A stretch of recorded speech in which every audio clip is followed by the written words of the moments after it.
esan say awo ya dance di e kire de Nyankopon aye ama emma na de free mememu eko ememu na ebeye akoda ana Agyapade no asombo ahye Nyankopon di enumnyam say de nyame ade ache oba ene bema a ona aka ho abomu nti bosumi we a month of blessing because in shira wo month we mo no anodene okay can trust them na to say yes in shira kakraka pa the book of Psalms okay kan aya kan packing kan akenkan eyade aboa anope se kenkan ni sua nyame asem kan na tiase packing kan tin ye ton I can say anointing water at the mouth.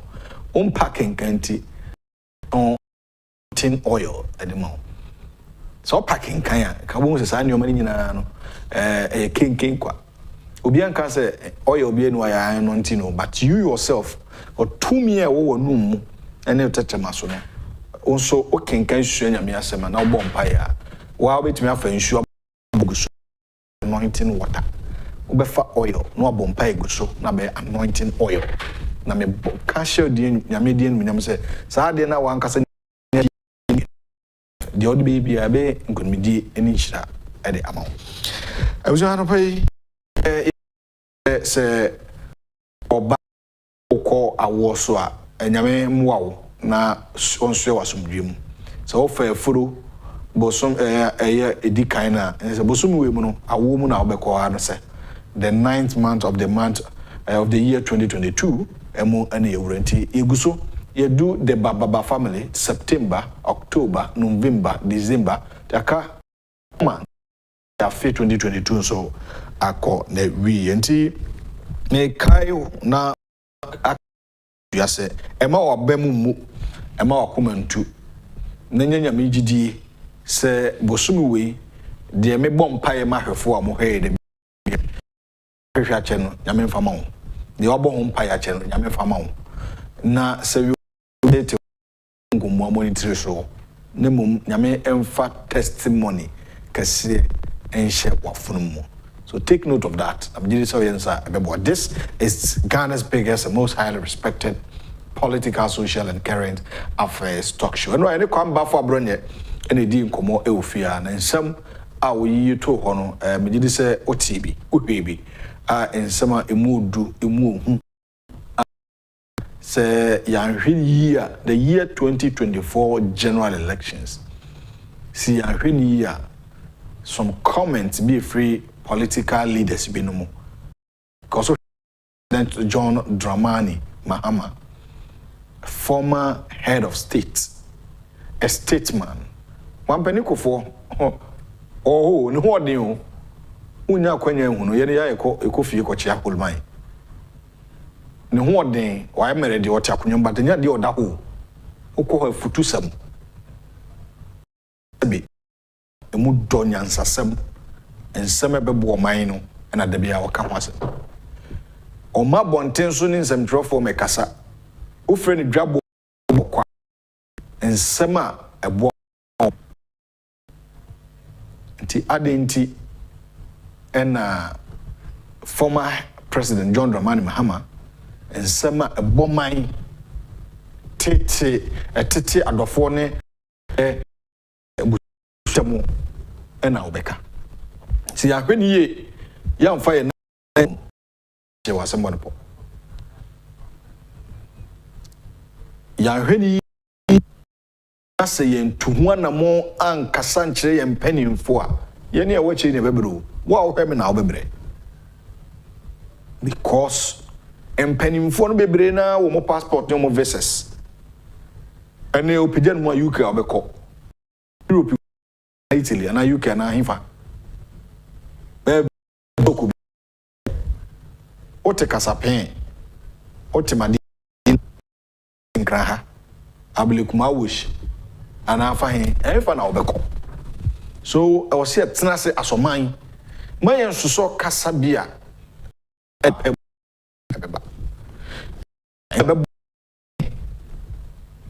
enya de papa bumi ehwe ni Ghana panyo man a sebi me who adwen boni woni pe bi trimu krom hada Ghana e be mind bi ko fo ni bi ye bi but here the end at time people are asking say democracy e be boa o man no ana ameboa o man democracy abeboa Ghana ana amoa ye e yasem busa Ghana fo ni nipa bibiri busa say we need a president who is very radical, disciplined, patriotic citizen or patriotic president. Our day at Tene in senior ebeye because a cream a so day for Dawson. Yet Kroma president, former president, or can I say? Ne pension say a koto aeroplane, Airbus, and Musika, any dream koso, yente. Airbus scandal. Ato force engineer course, and cross examination course. Health Minister Kwekwe di Mamenu could testify. Ambulances, I see a kotabre or mine. From 1957, a J. Famudia Bessi Mampeniko for a pencil or not Ghana. Or my mooning your ambulances, Marco 55. 55. Na Madina Accra Hospital said no. Enkra Hospital Greater Accra region hospital district na say Greater Accra district 30 plus 34 33 district our constituencies. Na e 50 ambulances. Na former President John Dramani Mahama Agyapong Dwumadi nso ni no na penso ne minister the Deputy Finance Minister, Kesel Ato Force, and a Member of Parliament for Jumako and Yanesiam, said, Omoko procure ambulances 200. I become 55, no, near 255. Now, proper health care delivery, etimi akoso akofom for the people of this country to benefit from it. Because people pay taxes. Ambulances and 30 pay. And Ato Force in the Bray. 30 ambulances. 30 ambulances, no, the Banswa. Ukraine, Pania, the war, a cradem. Adakato, to say Obiakoto sprinter, bus, Aoko Pam seat. Are we serious? At that time, were we serious as a country? About Mineka. Now, court. You heard the court, but can't MP. Almost 3.19 million euros. And yes, Kaketo. Sikani Abubono. And yes, ambulance 117 akana ama. 30 na buy no so a e de ehwe enyi ye fra GPRT for trotro for say buses bia bo dem so we mu kwa so mu mpe. They don't want it. That was the then president of this country. Ya mami jifa ativo ya mi faokrasi baby a wawu ko no owo de yen so but wa mo man no wa mo man no say man pani dada ni tika kene kon free have seen the picture media to baso me de kani police ni ti ato baso am penny dada ko 40 ato baso am penny that time do mahama ono so ni ti pictures keko 36 billion 36 billion old cities 36 billion. Hey, sabe sa ta manya nsani bia ni krom ha. Se mfa ni peti koto to bus ho keke. Metro Mass. I bet me TT4 a product they advertise on. Muno they call it ni peti koto to.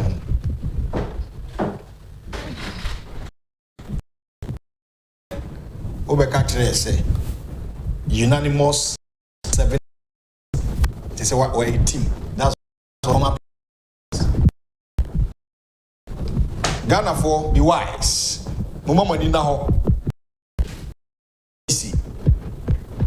I never MPP there. I crash NDC. NDC in there. Eddie. I don't for come for pa. Now person could do some. Kwa hum.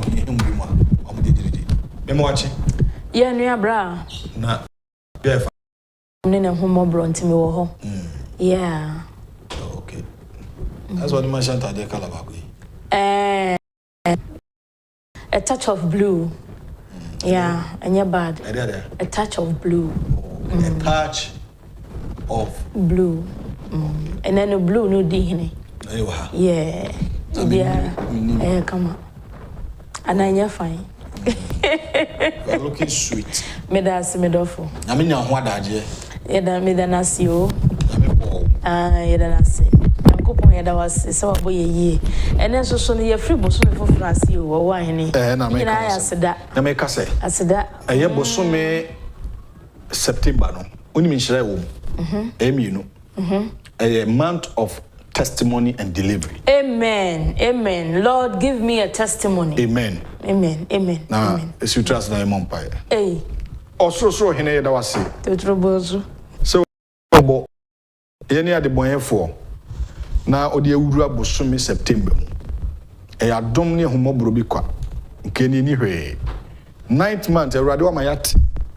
Say ma be kwa wo so be so masomdwe mu. Amen.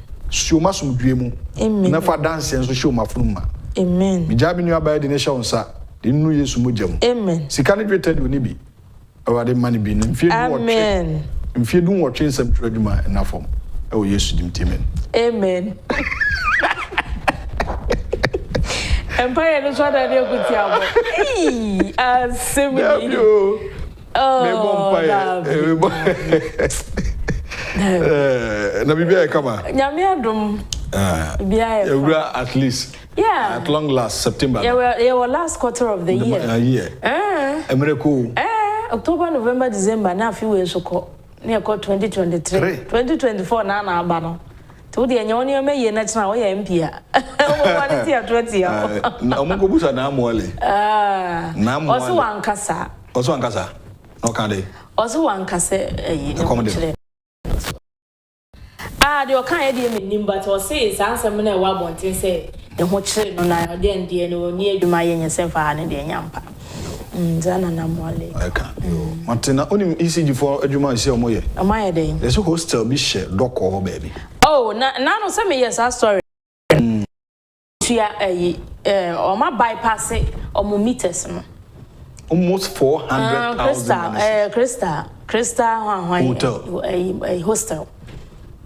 Omuntua 400,000. Yes, 400,000 Ghana. 4 billion. Omu 4 meters and a wall building nimu. Na sana 4 meters ni nyina no. Emfa yinimu meter nim kanea ne mfam. Omu room bi wo ho no mo maye conductors wo ho. Yeah, ho no no na power ne fa. Na omu meter na ebo ho ne de mfam. Enti wo ya yes na fedie. Ya me yi omu so krata. Oh, na no me yes that story no. Ibabna a serious Say Nya honko. Na so we ba ko pe. Nya honko. Hostels be break sa. Almost hostels so mo electric no mo so gas. Nti we na o say. We use electric stove. About saying ECU find you more exercise. So mo go so in Accra. But then now no say no offense so can say ba ko bi wo akire ha. Ye moto mo ha ya. ECU for ne ba yo mbe hu ye no mo gi sika no mo ko ye. Hey. Ntino new MD no o wadwuma yo. Say the Ghana had here. Say problem be na obi ba say o me solve problem. Na ne ba hu Galamsey fight yes ana ko ba ye. Omo ye galamsey ni mo. Yes ntino say be ba so mesi kona ko solve. Abaye fo mo ne na makrai. Omo so de yi omo hu ye. Problem, I just a problem. Money is so messy. Come me and solve. Or capitalize. So the other trinenum. Sana ti wo krom ha ti no se wo blame aban bi ete so a enye ye ye nyina ye suban ka ho bi e na o man ne te de ete pati ase ECG ni yase kona koye meter audit omo abokro no wo meter ni mu no ma yenche wo mo na sika no ye omo sika no waja wo na still omo so ngane and omo yere a serious issue. This is very bad. Very bad. But the info newspapers in my watch you. I not pay na Ghanaian Times fashion as usual. I not pay. Only day. Mean to me Casimini. Say me rubber from Chatren. Cocoa de manum. Okay. Edible fruit. Yes. And mean to me Casimini. Medidi. Na didi so the same fancy. Oh, there be. Ade. Say me cocoa na amino, but they do a baby musu dia. Omudi dokono. Omo ani mo. Ghanaian Times. Yanko yani. Omo foni de onko for yemo ha. ECG tariff hike begins today. Consumers to pay PRC approved 27.15% increase. The Auditor General's report, MDAs cannot account for over 1 billion Ghana cedis due to weaknesses, irregularities in financial administration. Dr. Yao Edichum honored by chiefs and people of Bosomtwe. Let's discuss state funding of education. President demands broad national discourse. And also Swaha. Intimamin concerning more Auditor General report on a say Guswa Basani Asre and Kodai. Now, what the Abase MDAs, there's a ministries, departments, and agencies for 2021 financial year. No, Sika over 1 billion, and our more entry account for. Now, Bebrenoa no weaknesses. Weaknesses on the part of who?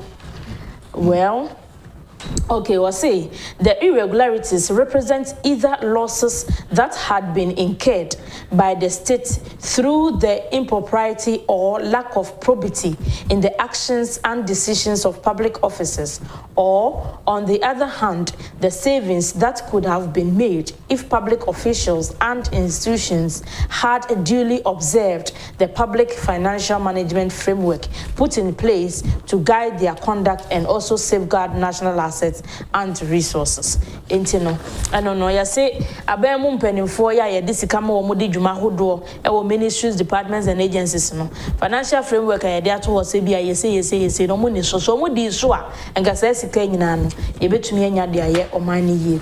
Nanwa, Nanama Tankonia, free Bono East, Baman Penny Hono. Say, or more, Crowe de Sample. Crowe Mudria and Moon. Bono is for no. Mary Penam amount. Omo de to mampani anim nkranza. And omo de to mampani anim se wo mbesere e ho no omo dua mo pa enya agoroga na mo kama pa. Enti wo mo be hia se aban be support wo mo na omo mo na omo dua na ebetumi adi mu. E na mampani ka che omo se o oni Dr. Afriye Akoto, Minister of Agric akasa emo se aban bibia wo so ye no de boa omo dua mo wo man mo no. Because if bedru brebi no aban ye nhyehyeye se enya de a ye be kra mo aba omayi emobio nti no. This is how they will start it. Ananoma chonkunya soso uba middle page hanuma kenta mo fra ba ho na fe o. Oh Abraham de obo efe pa mo se mentuma papa bi yo ECG for no ene na starting a tariff increase no starting on 1st September. Until then, started. Electricity Company of Ghana and normal say 27.15% tariff hike no. And a day and a chassis. Ghanaian Times so money ECG Director of Communication William Boatian to train komo. And watch the most said tariff hike and obesi aye juma.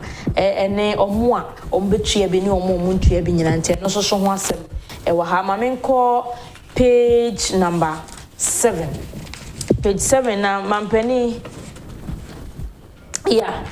mampeni na nado danko akufo-addo ena wode atodwa se nipa bebre kasa se o se no a woni nooks fo hia National Union of Ghana Students so no mushia wa bankesim and also nipa bebre say free SHS no ebeyanke yen review ne and also on chiri review anya de a wo chiri na mom o say ebre aso se Ghana fo nyina yebeye candid anase yebedi nokre na yebehu kwan yebefa so a sa review na omoka no ebetimi aye adwuma. Oh, okay.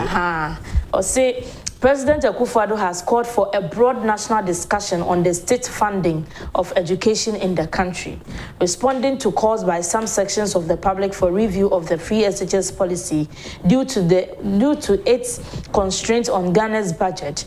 The president said there was a need for a comprehensive national discourse on public spending on education. At the moment, he said the government was spending on school feeding, nursing and teacher training allowance, public scholarship, among other expenditures in addition to the free SHS policy. In a meeting with the leadership of NUCs at the Jubilee House in Accra, the president stressed the need for a discussion on public funding on education. Or just say, any free SHS and gonna buy more hookah. They say you nursing training allowance. You try teacher training allowance, you school feeding, and a free SHS and a come. And it's all you free SHS and question chance any review, and I say when it's a policy. And you know a broader consultation was say Ghana phone in a basa noa, a beboy pa. Na I no ba page 3 so yes, see Krobi a day or crack quadro, a walk.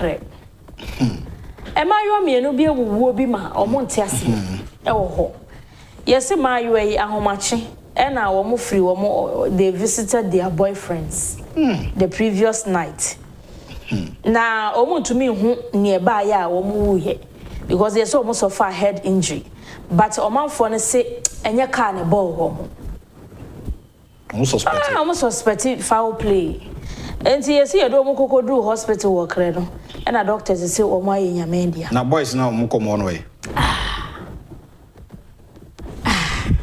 And the police, if what taking the matter up, meaning say obey the necessary investigations.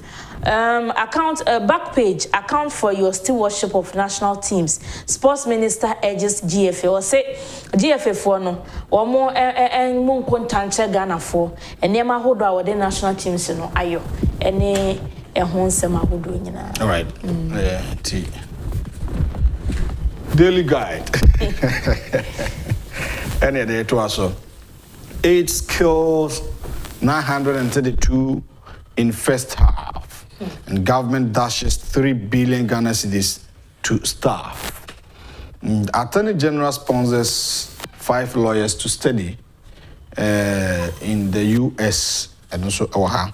Nana approves nuclear power production and 2 girls found dead after visiting boyfriends. Okrakojo. It's serious. Now, Attorney General also sponsor additional lawyer for Makumakwenu. US. Wow, that's nice. Also, the first batch of the 5 Ghanaian lawyers under the government of Ghana Scholarship Secretariat in Georgetown Law Center Initiative has departed for the United States of America, Washington, D.C. to begin their studies in the United States of America. That's nice. And also, I say, Abena agenda be up so the boy a lawyer for Ninya, a lawyer for Papene. Abena, what be pennies of that? So Abena be sponsor lawyers from Makushade. Oh, Abena program be what was I am not aware. Me be that, but I think say this is the first time I'm at BBC. Nti ehonsem e krata fa toso miensa. Nti the work krata no the other band na mampani so approve for nuclear power no enka nya hode no. Bebo apa nti the work krata no so e de aba. HIV is krata fa toso nsia. HIV is yade no. Krata ibo amani chese first HIV kumnipa 932. And also first half the 932, which is first half of the year, which is 6 months. Yeah. From January to June. The HIV no aye ewa and until the worker tano the aba worker asem and police edukum And I saw more than Colamian no more teenagers. So, oh, to be free face or more call my boys or say. Say, I say, Croon or more some mile 14. Ah, Semo. Oh, yeah, some alanco. And Cola to feed the boyfriend. Let me tell you, you any boys I didn't even know. Hey, you see, no, I always got a boy again. See, they're baffled. Edney. And to us, graphic, and I made it to us daily graphic. Or say new electricity tariff take off. Nuclear technology incorporated into energy mix. Ghanaian lawyers begin postgraduate studies in USA. 26th GJA Media Awards launched. Now I'm for Bibi Antum. Silent killer on the prowl. 35% of adults hypertensive. This is serious. Mamin kosa minimum. Data available to the Ministry of Health indicates that approximately 35% of the adult population of the country are hypertensive. The disease described as the silent killer if not controlled, with many more affected people unaware of their condition or diagnosed. Hypertension has been identified as the leading cause of premature preventable deaths locally, among other implications, as uncontrolled and undiagnosed hypertension is driving huge numbers of preventable deaths and disabilities from cardiovascular diseases and non-communicable diseases locally and globally. Consequently, the Ghana Society of Cardiology has called for an urgent need to re-strategize to diagnose all hypertensive cases for effective management to avert more preventable deaths and disabilities while efforts on prevalence control continues. You see, 35% of adult population in Ghana are hypertensive. It's not a good news. 35% of adults are hypertensive. That's why we mean him na no koje don befa. Enye hypertension kwa chese hadwene. Enti 26th GDA Media Awards no so ma launch. Enti ye no so omo bie entries ne se o ensantre for de omo works beba na omo betumi aye ho adwuma. Mampeni say there's a whole discussion about energy. And the fact say was he use renewable energy. Nti or say nuclear energy no so was our energy mix na ye kan ho asem. Electricity tariff na starting na de enim dada. Ghanaian lawyers ya omo start postgraduate studies ewo USA and also so ewo hase. Yeah. Yanko back page of graphic. Or say Nadmo cautions resident at dam village begins. Yes, say Ibagredam no baby, I feel so na to say be Bagredam ne kan ho a asema ranko enti omo motete nso na no no yesremo adamu ntu ansana problem no ashase yesremo ada bebre mo amote sampotem ho ene nsu no za temu nsu a tip for sabe be Bagredam de serious. Nti yesremo afi bia wa wote black voter ne ho no ofo ho no to free wo nadmofo ashase ne omanfo ne kasase omo free ho Oma started polio vaccination ne. Ghana Health Service. It will be there. Oh, na say we will be a. Akola bia ye wo no. Nti nkwala nke totofe wa no. Ene omo start na oma wo mo polio vaccine. Daily graphic back page no no. In fact, say na dia kwa na twa ne short wa mai. What? It be here. It be here na ehwese ne maka. And Oshes and Yoma Ekona idea, in fact, Abena, you might be Hamikakra. Nyama bear a hamming swatch. Cases be Ukrum ha. Na Yatimu, Jumana Yoma from dear. Na lawyers need to delay cases as means of tactics. I would be delay. A problem kakra me won say man pen akufo-addo you set up a fast track court just to speed up cases. Yeah. Yes. But sa court no ye hu de ntia in speed up cases. Paper be na bad me. Chronicle aba. Okay, for Chronicle to us now. Chronicle and amede to us way. Supreme Court is too packed with judges. Okay. And I say fallout from Jubilee House visit. Kwabena Donko flies off the handle. Nooks to president. No guarantor for student loan is a game changer. And there you Kwasem.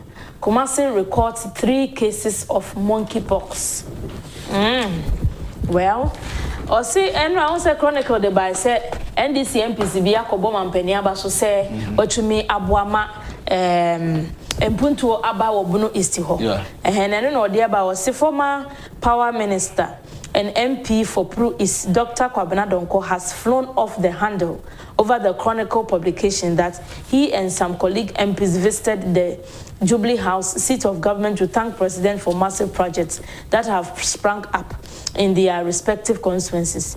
In a rejoinder, or the rejoinder by you, sent to the spear of the nation, the former minister admitted that he and colleague National Democratic MPs were at the Jubilee House on Tuesday this week, but denied that they were there to thank the president for the massive projects in their constituencies. Enti or say statement in American where your quotation I, Dr. Kwabena Donko, on behalf of Bono East MPs who accompanied Nananom and particularly the NDC MPs to the Jubilee House yesterday, urge members of the National Democratic Congress and the general public to disregard the Chronicle newspaper publication that NDC MPs visited Jubilee House to thank akufo-addo for massive projects in their constituencies.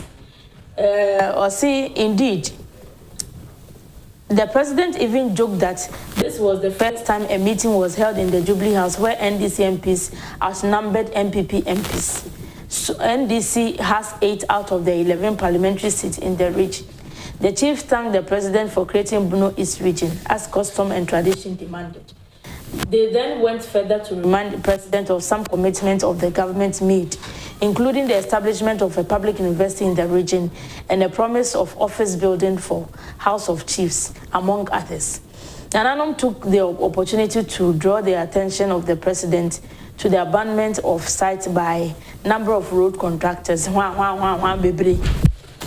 so Omoko Abankese, Omoko Jana Nanoma Hinfo. Omanko Damampenias is what they Ibiaba. Executive Director of Ghana Center for Democratic Development, Professor Henry Kwesi Prempeh, and was say a number of judges are appointed to the Supreme Court.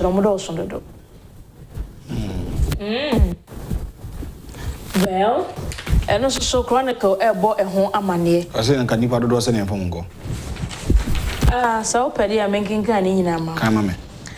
The Executive Director of the Ghana Center for Democratic Development, and also Ghana's finest legal luminaries, Professor Henry Kwesi Prempeh, has expressed concern over the number of judges that have been appointed to the Supreme Court. According to him, Kenya, which is bigger in size and with larger population, has 7 Supreme Court judges. But here in Ghana, he has lost count of the number of judges appointed to the Apex Court. Professor Prempeh argued that despite Kenya's unforgiving legal battles, the same judges are the ones hearing the election petition of the country's just ended presidential election. The law professor was speaking at the multi-stakeholder conference on local government reforms organized by the CDD in Accra.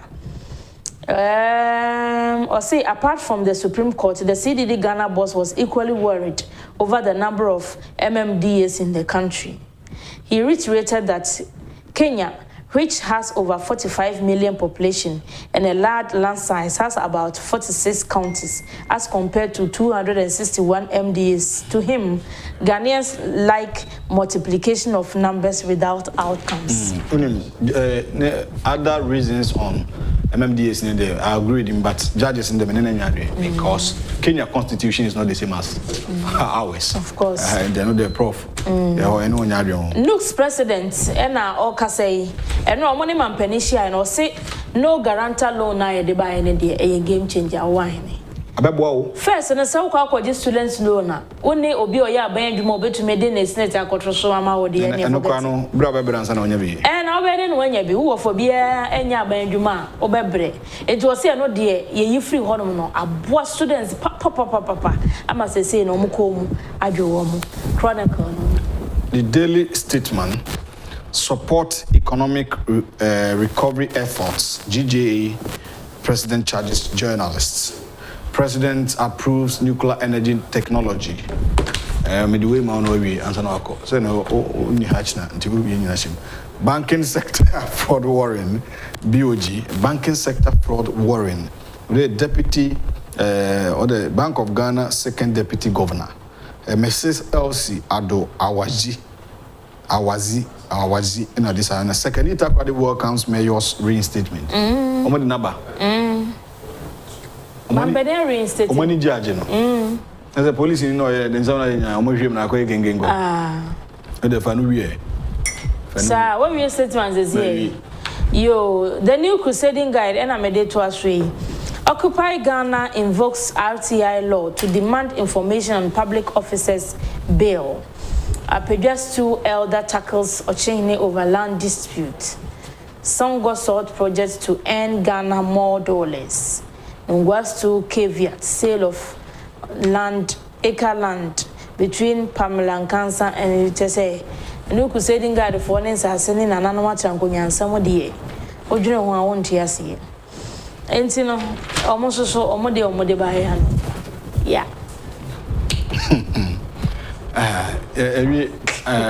Abena Nyarko kuma Erusia yo when you see achia mu na adoma nyambo china yebeshia oni nyamenko all right but messages aba de okwa no akwa kan omanfo ni abre papa ti okwa na wa na wa kan sa messages no aba anopa iba be di nkomo na yahwe and some be that no so I see the home enkomo na oman na yetimu no Ghana folk suban binum tantanya pull him or her down syndrome na sa spirit no eya honhomfi omomu kura sa honhom no ahomfi spirit special prosecutor why no hodom fokumfo a omwa oman no Maka, now say it again. Sesa office de mampeni akufo-addo. Enkabeya gunu. Ana tumfa credo tum. Yeti krom ha. Ena business people, competitors. Our muye business, the same business. Bako kosra sin ni nyonko bako nti. Umupe kwa ebiso. Oba besi ya u. Reporter nanu ko Matamidu Troy say me nkan wi do so papa Matamidu reporter Troy yeti kroma unim custom for I will say minimum communication department no I will say ye pe kwan de mo ba no be chechense mu yase be the misdescription to say betia my import nyoma abatema port na ebia duty or say bitua na 10 cedi but omade amam 8 obra enya memem fom so ana abroso from 10 to 12 they call it misdescription or the quantity of goods that you've imported no enyoma wakra de aba ne dodo na o say e bia sabi ye kenkan no akoye 800 mi wane bia enyoma na 1000 enyama na mekan agents no any custom for no me adwuma mo madwuma masadi ase mo be sadi na mo nya me amekra me nyoma no de o de so mo bo yense special prosecutor wo adwuma yo wo adwuma ye lawyer kisi Agyapong wo adwuma ye enipa je double salary etikrom ha free Jacob branded buses 36 billion omuna mo free yakoto software abasnet $72 million free omuna mo yekosi dan ama Ghana $200 million omuna mo free omabe ni omabe mu ne wo sisi e madwene ho a mesement ase the case of Labianca issue na buy no ekobie bie ni omani so papa sa asem na omkofo ba no ma ya madwene se Mame Labianca no omu begu na nima sesa na ekofa nsem piyaba. Media houses biti kroma eno mo de mo twe microphone si omanima na omu di mpani atem. E krom ha nsem trodwuma sa na e kire yen. Ghana for mamunti omo. Mumpahini. Enyume ko bi ye NDC companies. Ye mema omu bibi ti se ye se fe bibi gold card. Gold card. Importers are moving cranium. Who contain a bar, so they don't open it. Whether bomb, a tio, and a woman, then no affair call. The quantity of a new woman, so gold card. Now, document here, better more Perez, but I say the Franco part. They've given them 12%. And it is even alleged, say Franco part, you may gold card under NDC 8 years. And you may cry say bomb in the shame, said in the shame, it is alleged. Na say a Barbesia beer company funny over 2,000. Namasum be good and masia. Near Koyana say by who person go Barbesia Juma, Ghana near Juma, a Ghanaian own. Na special prosecutor the better say a council of state member just to tarnish the image of the woman. Because there's a difference, for the fact as experienced lawyer. So there's a difference between the CEO and the owner of the company. Honorable Agyapong or individual, Kencity and so a body of its own. Abusia, their cost will come and Ghana for Mume ni na ho. Custom for Mume church and Semunche Ghana for misdescription no amode tag mame Labianca no.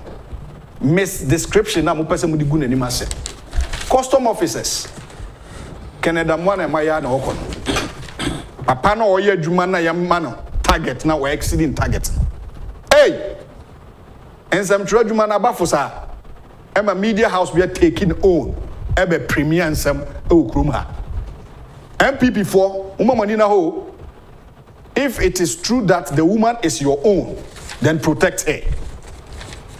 If it is indeed, nanano press conference, the people of Ahanta to support the woman because she was not at fault. Mame, what you wear the court, say court or Mame Labianca. The court is there. Obi obekawa sembia. The advice I'm giving you this morning, take the person to court. Then say hunu any be bonsam nioma ekoso Ghana dodo. Me de besia na me kenkai document bi ne report bi china yebekom na Ghana no se sa na yepese ye no de enkoso. So ba besia bie company afa ye ne nuanom ne maamenom bi nipa 2,000 a mo feed o mabusua nipa dasani NDC for binum and MPP for no binum just want to tarnish the woman's image. Ghana Sani Epeno was a company that is alleged see a man gold card means onyoma o de beba no